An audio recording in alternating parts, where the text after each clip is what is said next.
Russia has been very successful in selling itself as a particular idea of a society, and it tends to attract people from other countries, particularly Western countries, that rather like the idea of societal attitudes as they were in their own country 50 to 70 years ago, and rapidly going in reverse.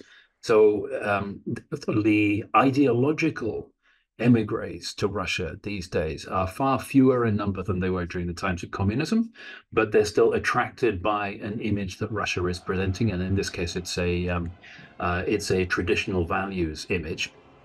And then, of course, you have those individuals that also see the attraction in Russia simply because it's the opposite of the West. It is the opposite sometimes of the societies that these people think has victimized them because they are failures, criminals, sex offenders, which is an startlingly broad category or other group among these people who actually turn to Russia. They blame the countries or societies that they were brought up, educated in. They embrace a cause elsewhere, and Russia offers that cause and will accept that embrace. And that's sometimes also the case for not the people who move to Russia themselves, but the defectors in place, the people who stay in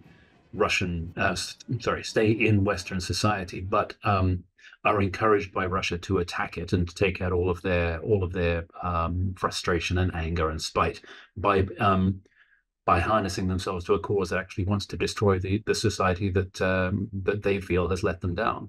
So there are lots of different subcategories of people who turn to Russia or sometimes even end up in Russia.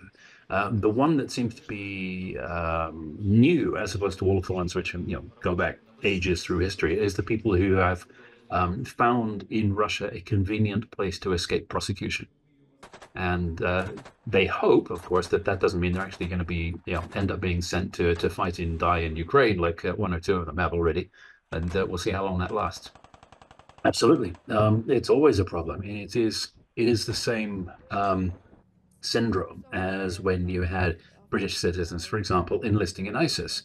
It is a similar destructive ideology that people have turned to, largely because of their own personality disorders and their own failure to adjust to society. Because again, look at the profiles of each of these people and look at their past history and their behaviors.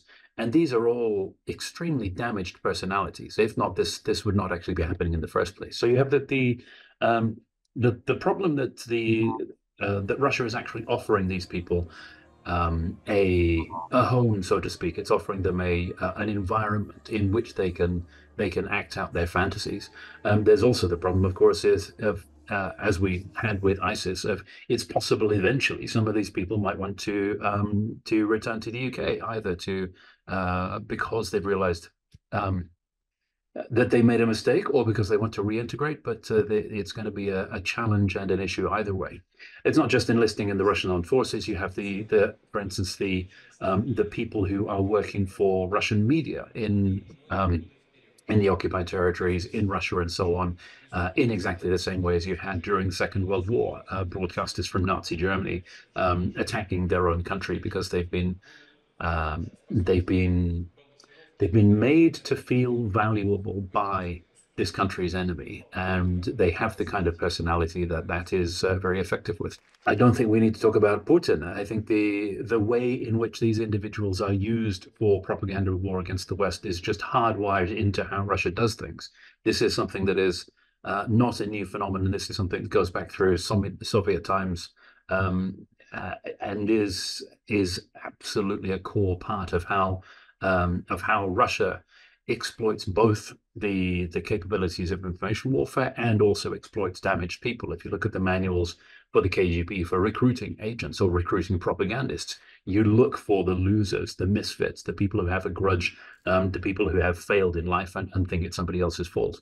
It's a way of Russia weaponizing losers and misfits. And that is always the way it has worked. And we should not be surprised by this, because it is absolute standard Russian practice.